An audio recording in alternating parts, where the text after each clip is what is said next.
Warning, 99.9% of gardeners wet their plants after opening this box. If you've seen any of my other videos, there's probably a chance you've seen me assemble and review a garden bed. I got an email from Brian a couple of weeks ago. Brian is with Garden in Minutes. They're family-owned businesses based right here in Florida. He asked if I would give the Garden in Minutes system a second look.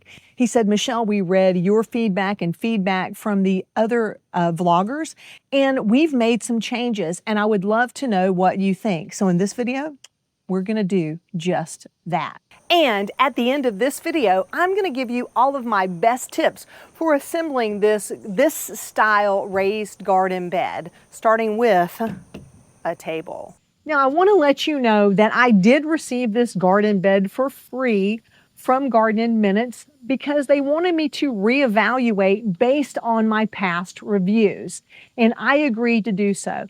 I am also an affiliate for Garden in Minutes, so if you choose to use my affiliate link to make a purchase, I will receive a small commission. And that does help support this channel and helps me to bring more products to you to help you know more about them for your garden. This is a 32-inch tall, 17-in-1 metal raised garden bed, and as is pretty popular these days, there's a QR code so I can scan that and get an assembly video. And a couple of safety reminders. You want gloves because metal is sharp, and closed-toe shoes when assembling. While a screwdriver is included, I saw it on a list of tools, I definitely prefer to have a little electric screwdriver or a little drill with a driver bit because there is a lot of assembly and this makes it easier. Here's everything laid out. It survived shipping just fine. It was really well packaged, very compact. It is heavy though. This is the 32-inch model. Before I put together the 17-inch model, the box says it was 77 pounds. And so you might need some help moving it to the assembly area if you are like me. And so I did get a good bit of help moving it in the house, and I slid it out here and I was able to unload the box. But even picking up these panels was heavy. But I could have gotten one set out and then moved them out one at a time if I wanted to. So just a little tip there. And so I just want to hit my checklist here. Number one, we got the packaging. Number two is this plastic sheeting. I really struggled with this before. It happened to be a cold day that I was doing it, and I ended up forgetting to take it off. And so it's warmer today, so that probably helps. But the plastic sheeting seems to be coming off a little bit easier than before. I really struggled to get under the edges last time. And so I typically don't pull all of the sheeting off until I have the bed assembled, because I think it keeps you from getting everything completely scratched up while you're doing assembly, but you can go ahead and do it. I also think, by the way, that when you are peeling it off, if you just peel from where the screws are going to overlap instead, then once it's all assembled, it'll be much easier to pull off the rest of the plastic. And so that's sort of been my go-to move.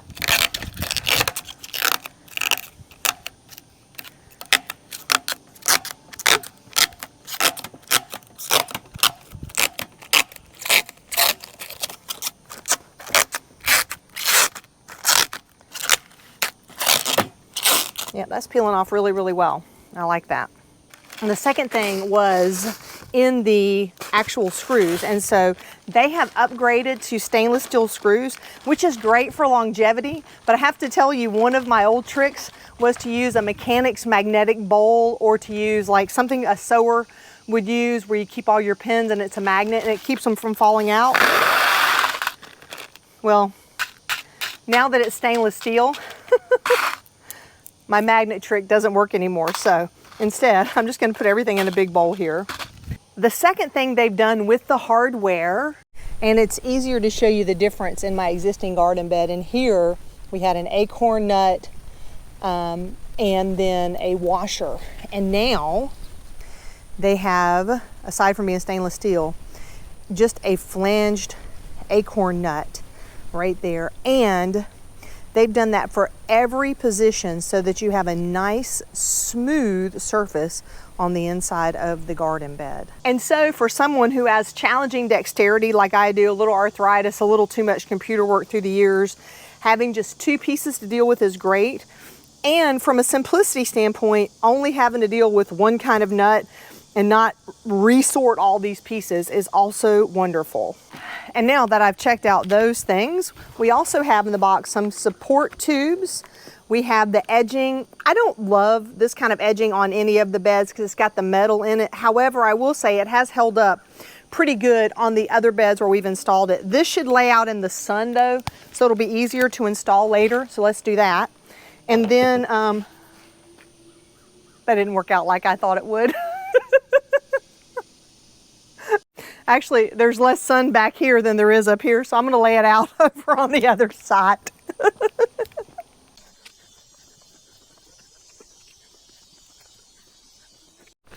I wanna do the 4x8, and so that actually is a 47 by 90. Let me show you this, and it works out great because I think I have an 8-foot table here, so this will be perfect. It's a 47 by 90, it's considered a 4x8. And so on one side, I need, on 2 corners, I use the 2-foot pieces, and on the other corner, I use a 1.5 and a 2-foot, and then 1.5s are in the middle. And so this, it can be, if you're not paying attention, you could put the things in the wrong order. So I'm gonna be sure I get that right as I go. And then of course you put the support beams like that. It has actually 3 support beams in the center there. And when we're done, we'll assemble the garden grid too. Let's get these plastic pulled back from all the overlapping parts of the panels first, then we can move on to assembly. For the panels, the plastic is only on one side, but on the corners it is on both, so make sure you grab that. All right, now that I have all these pieces deplasticized as much as I can, we'll get ready and start organizing them for assembly. One interesting note, I think it's kind of interesting, I wasn't expecting to see 2 pieces for the corners here, and from a manufacturing perspective, I think it's pretty darn ingenious because, you know, this still makes the height that we want for the bed, but as a manufacturer, they don't have to have 2 different pieces to do this. So this works when they have a 17-inch bed and double it up and you've got the 32-inch bed with that overlap. I'm gonna do my 2 feet corners first.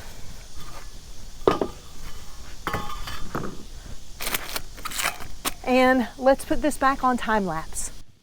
While I don't want to use their little screwdriver, I absolutely love having a little ratchet, or not ratchet, but wrench here to easily hold on to those acorn nuts, and from either direction, whichever is easier to hold it.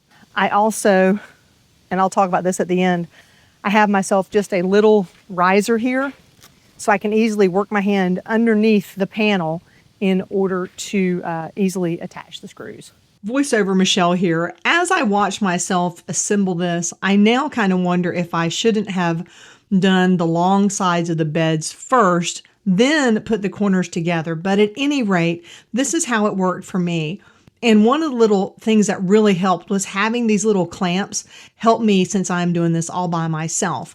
But you can see that it goes pretty quickly and you just figure out what works for you. Sometimes on the table is better, sometimes it's not. It just depends on the parts. Now with the corners assembled, we're gonna start working on the center pieces. And I'll probably make the same mistake I've made every time I've put together a garden bed, and most people do that too, is we forget to leave a place to put the braces in, so we have to back those screws back out, but it's not really a big deal. It's just a matter of then coming back and putting them in place. So I'm gonna do the 2 1.5s together twice.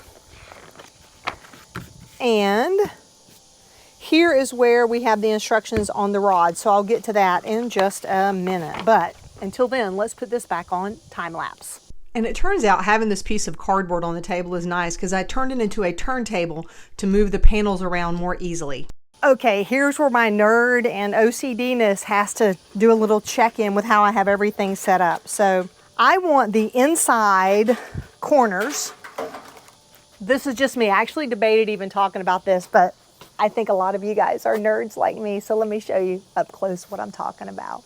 Because the corner pieces are two pieces, we have a section on the inside that's pointing up.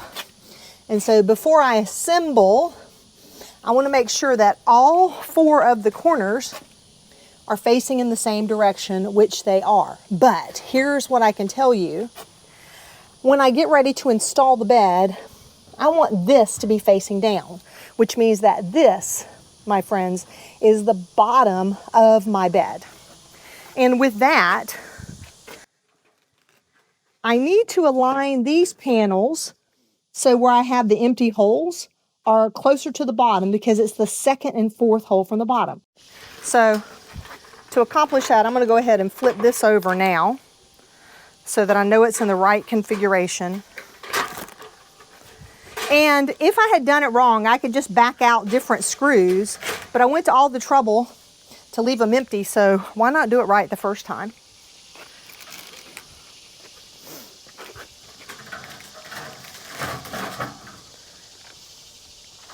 Let me find my handy dandy clamps.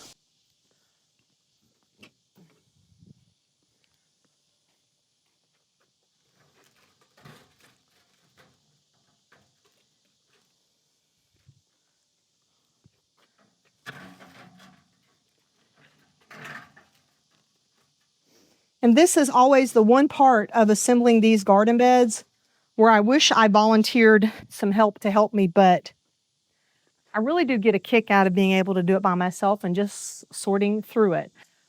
But at this point, if you had someone who could come and help you and one person be on the inside and one person be on the outside to finish all the connection points, I would highly, highly, highly recommend that. So I will just reach down as far as I can and connect all the points that I can reach first. So before I put that last panel in, I need to go ahead and put the braces together so that I'll be ready to do that at the same time that I finish screwing in the panels. This is probably the easiest part here, just getting these little pieces together. And because I was prepared, now when I am sticking them in the bed, I can just put them right where they belong and connect all the panels together. We are in the home stretch now. I just remembered something. I did this the way I intended, unintentionally, with the bottom on the top. So I am going to have to flip this over anyway to install it in the garden. So I'm going to shut the camera off, get some help to flip this over because nobody here else wants to be on the camera. And then I will finish doing all the tightening up that I need to do.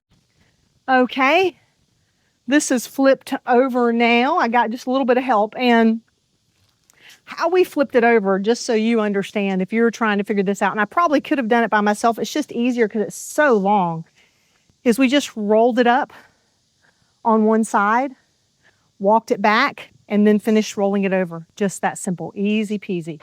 Now let's put the time lapse on and finish tightening everything up and finish a few little screws that are left. In this final tightening, it really is great having this electric screwdriver. It makes it go so much faster. I almost forgot the most important part of, or actually, I don't know that's the most important. On the corners, it's more important. The corners are sharper, but around the rest of the bed, it's pretty much, it's got rolled edges. The hardest part getting this on is right at the junctions. And so I just put it on as well as I could. And I'm just gonna let it warm up. And I can come back and press that. Oh, that's pressing down much easier now that it's had a second to sit there in the heat. So we got that on. This one was being a little ornery. Like me, sometimes I'm just a little bit ornery. Oh, it's because I'm on the outside. I went between the two pieces. That'll do it. That would make me a little ornery too.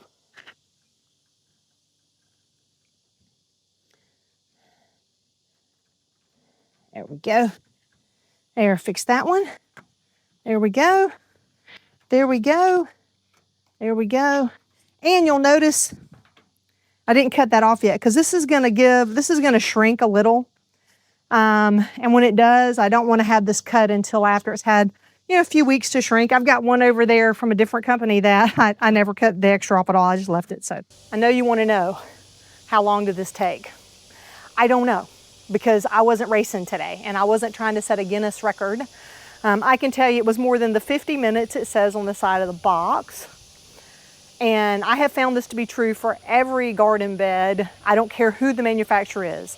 They all seem to think that we are some super fly bunch of buyers who can put things together faster than Speedy Gonzalez, and that is not me. But that's okay, because you only have to put it together once, and if you do more than one bed, you just put each one of them together one time. And then once it's put together, you don't have to mess with that again. All right, I let it get a little cooler outside. Now, we're gonna go ahead and put together the garden grid. This is the exclusive watering system designed by Garden in Minutes to make it easier to water your garden. And for this, we only need one tool, and that is a knife to open the box. If you haven't seen the garden grid before, it is semi-assembled, I guess would be the way to put that. And so here we go. I'll show you the parts that are in here, which is why the box is so big.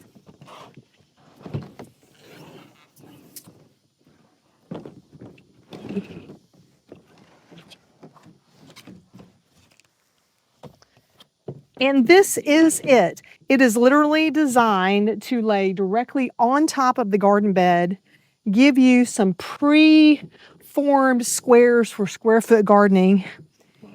And it includes the riser in order to connect it to the garden bed. And you can turn it on and off, and even has a manifold so you can connect additional beds to it as well.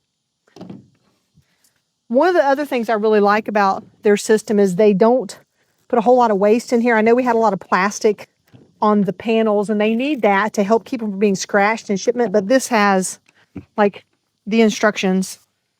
You know, even the Velcro is reusable. And so they come in 4 sections for this size, because this is a 4x8. You have an A, a B, and a C. Hold that up for you. And so we literally can just lay it out here, just like this. Oops, drop a piece, B, and C, and put it together. I'll tell you what's really funny is I have put together several of these and more than a dozen garden beds here, probably more than that. And it didn't occur to me until yesterday that I had a table in storage to do this work. And so, I tell you, just take the first section here, and you can do this on top of a filled garden bed. Just want to make sure you don't get any dirt into the tubes. So you're literally just going to go through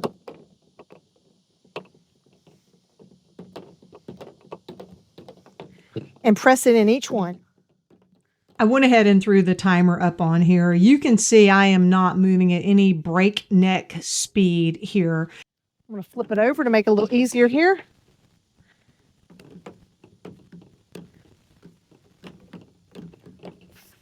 And other than in the right direction, there's no wrong or right way to do it. You can't assemble it incorrectly unless you put C next to only one B or C next to A. I just wanted you to see how it is with old lady speed putting it together. And still, it is the fastest and easiest irrigation system I have used to date.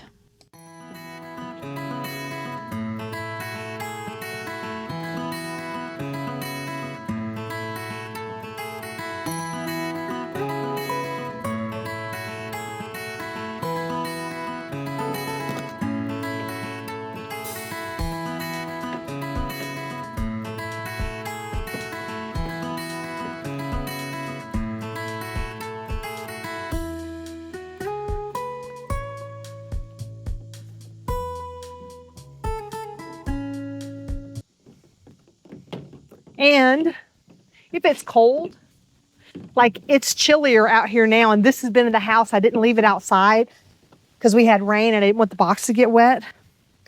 But if I had brought it back out and left it in the sun for a little while, it would be easier. And you could also just get some hot water and get like a little thermos or something and dip each connection in as you're doing it. And that'll make it even softer for assembly. And once it's assembled, it's assembled. These are heavy duty barbs in here, just like the dragon fruit that's getting me from back there. It's designed to go together and stay together. And it's been designed for Florida heat, but also can take the northern winters as long as you drain the system. Some folks have asked if they should store it for the winter, what they're going to do. And so Garden in Minutes says that is not necessary as long as you drain out all the water, just like you would with any other irrigation system. And I did not run the timer, but I can look here in a second and see how long this took when I get into editing, and I'll make sure I show that for you. But I wanted to do it in one stretch without time lapse just to see how quickly it would go. The only thing left to do now is, I dropped it on the ground. Oops. Oh. I just crushed my little onion here. Why don't we put you in the garden bed? There you go. You can drop your seeds down in there. Is to attach this, these two pieces. This gives you the height we need for the 32 inches. Attach this right here.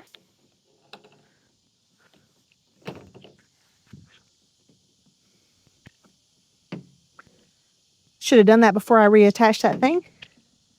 That's okay. And boom, this is completely done. Manifold and all.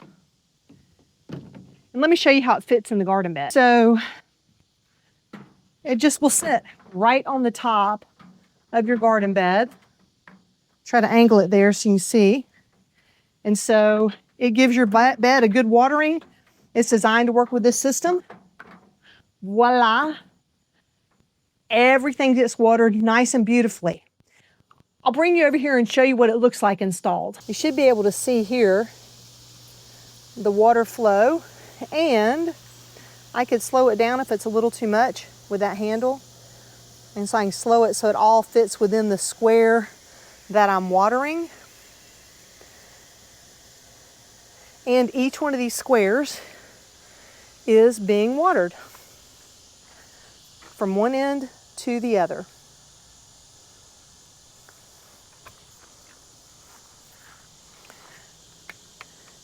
For my garden beds, this takes, I usually let it run between 15 and 30 minutes depending on how hot it's been and how long it's been since things have been watered.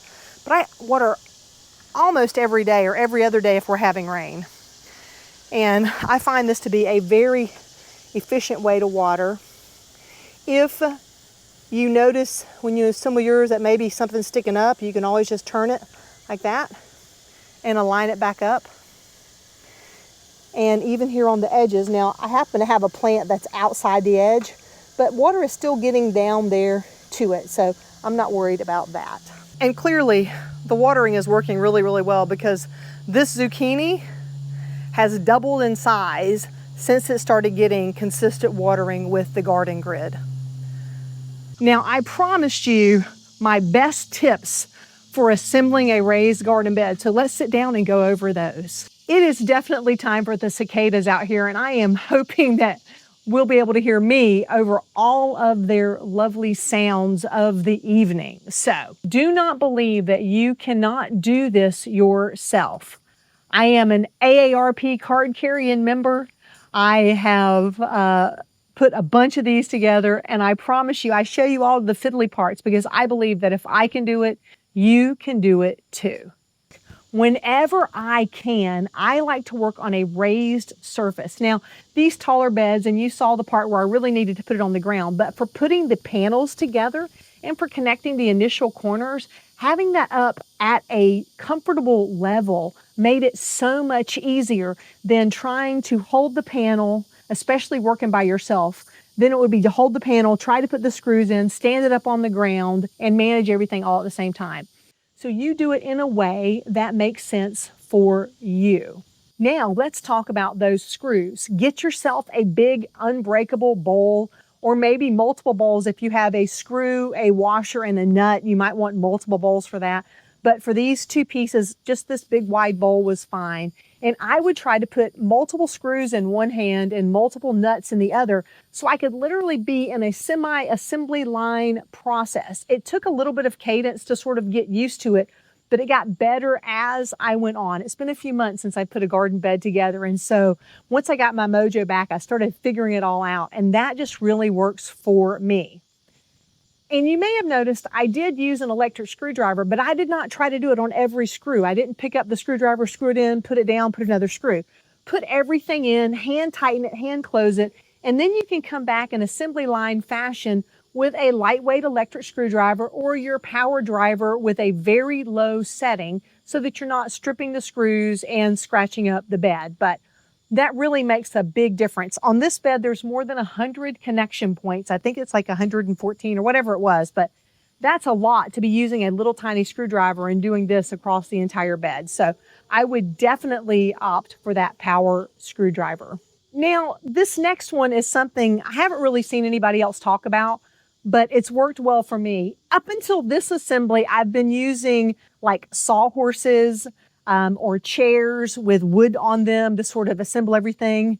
And I think I shared a few minutes ago, it just occurred to me I had a table in storage after 2.5 years of doing this. So, 3 years actually of doing this. And so that was kind of funny that I just realized that yesterday. But that said, one of the things you saw me do was roll the cardboard that the corners were in so I could lift the panels off the table just a little bit. That allowed me to put my hand underneath the panel. And I was assembling those panels with the inside facing up. That allowed me to put my hand underneath, pop a screw in, because I could easily pop a screw in, and then I could just hit it with a nut. I tried doing it the other way where you put the screw down and then try to find the nut underneath. It's just not as efficient, and it's frustrating because you're constantly fumbling with it. So pop the screw in, you can hold it with your finger, tighten it up just like that on the acorn nut. Now, let's talk about that plastic. Before you start putting the screws in, you do want to peel that plastic back. Now, you may want to go ahead and just peel it all the way off. I simply peel it just enough to make the screw overlap area not get any plastic caught in it. And then I waited until the garden bed was fully assembled to pull the plastic off. For me, the leverage and the weight of the garden bed made it easier to finish pulling off those pieces of plastic. And while I don't love all the plastic, I know that it helps keep the panels good and in better shape, no scratching during shipment. And while I'm trying to handle them here, because I'm actually working on a concrete patio, and so that does make it a little less worrisome for scratching up the paint on the panels. Next is something that happened by a happy accident for me today, but it is something I've noted in the past, is on a garden bed like this where it has braces, the braces are not necessarily evenly spaced. And so in this case, the braces go closer to the bottom of the bed. There are 7 holes for connection points, and these braces in this particular model go from the 2nd and the 4th hole, which makes that the bottom of the bed. Now, when I was assembling it, I had the bed and I put them in the 2nd and the 4th from the top. And it was by design. I also made sure that my corners were where I wanted them to be, if you'll remember that. And so by making the top the bottom and getting everything tightened up, once I flip the bed over like it is now, it's ready to be moved into place in the garden. I don't have to get back to the garden and once again flip it over because I was working right side up to begin with. And finally, let's talk about this black edging here. I have installed it on the bed. The corners are a little sharper than the panels, and so I did want to have that extra safety in there. But I did leave it out in the sun for over an hour to warm up, and it made the assembly of this really, really simple. And I will tell you, if you find that it's harder to get on in some places, something like a old kitchen knife, like a butter knife, not a sharp knife, or possibly a plastic knife would work, but I think a metal knife is going to be thinner. And so you could actually use that to help you guide it along. The only place it was hard to put it in was when you were coming across any of the joint parts where you had 2 panels together instead of 1. And so just trying to get that over the top was where I had the trouble with it. The other tip is to not stretch it. And I have to give Jack over at Geeky Gardens props on this one. Do not stretch it, even though it's warm, as you're assembling it. Resist the urge. In fact, Jack says to push it back as much as you can and keep it as compressed as you can, because it is going to shrink back up when you're done.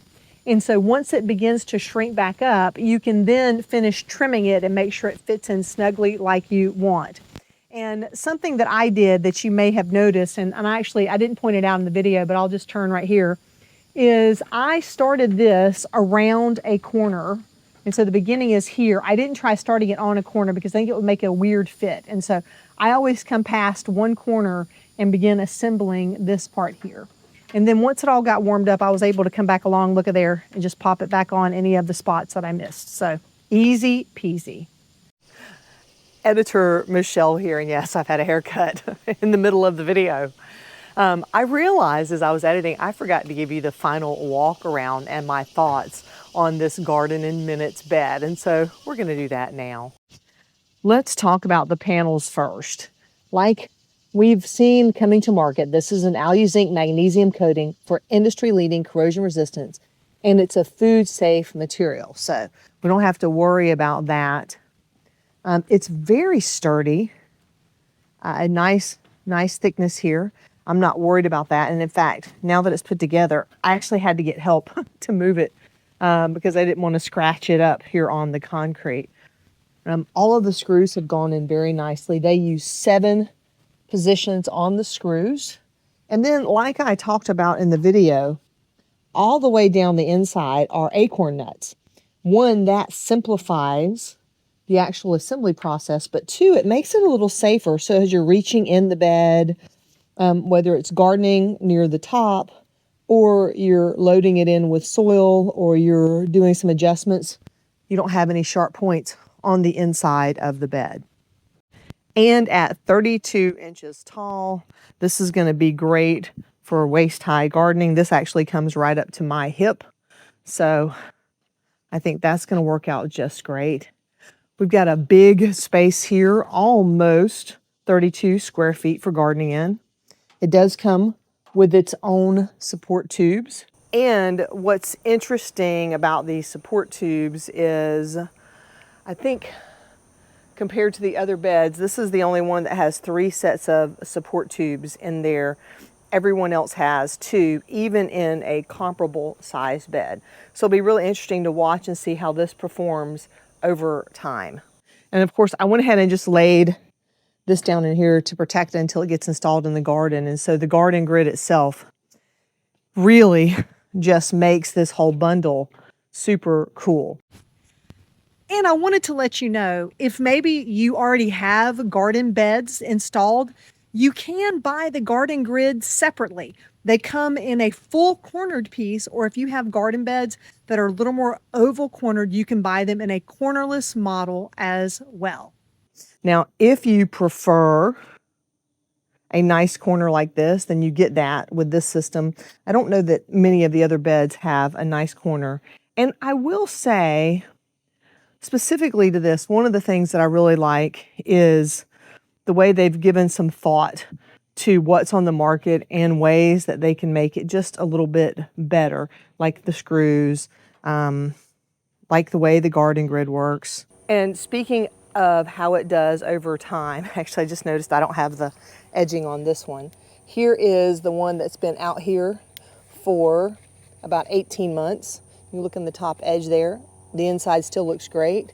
The outside still looks great. If you see this cracking here, I'm not sure if it shows up. I had trouble with the plastic last time and ended up leaving it on the outside. And so it is what it is there.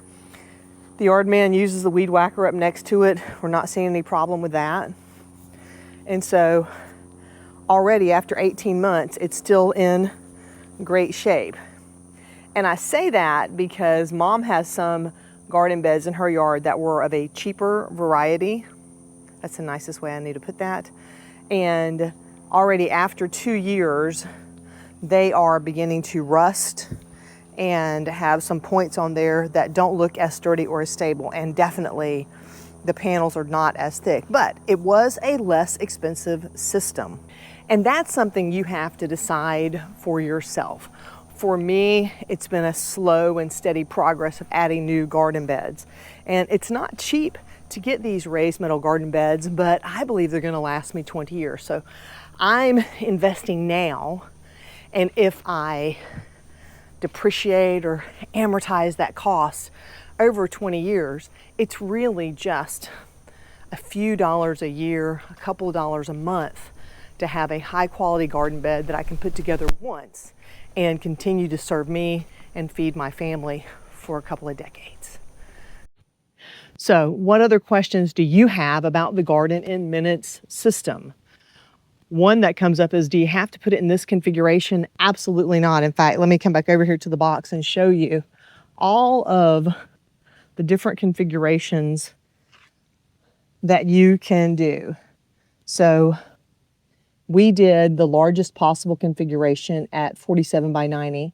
I could have made it narrow at 2 feet wide and 112 inches long, or left some panels out and made it shorter and smaller.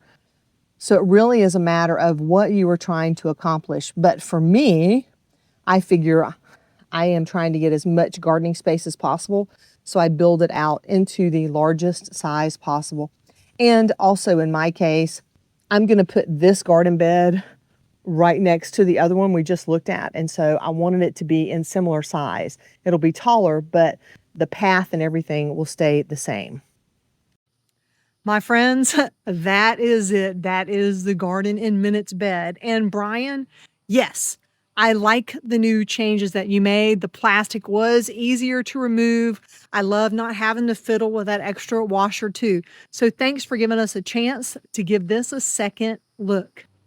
If you want to see more of what's growing on here in the meadow, be sure to check out this video right over here. And until next time, my friends, remember to drink plenty of water, wear that high quality sunscreen, and as always, have a fantastic day.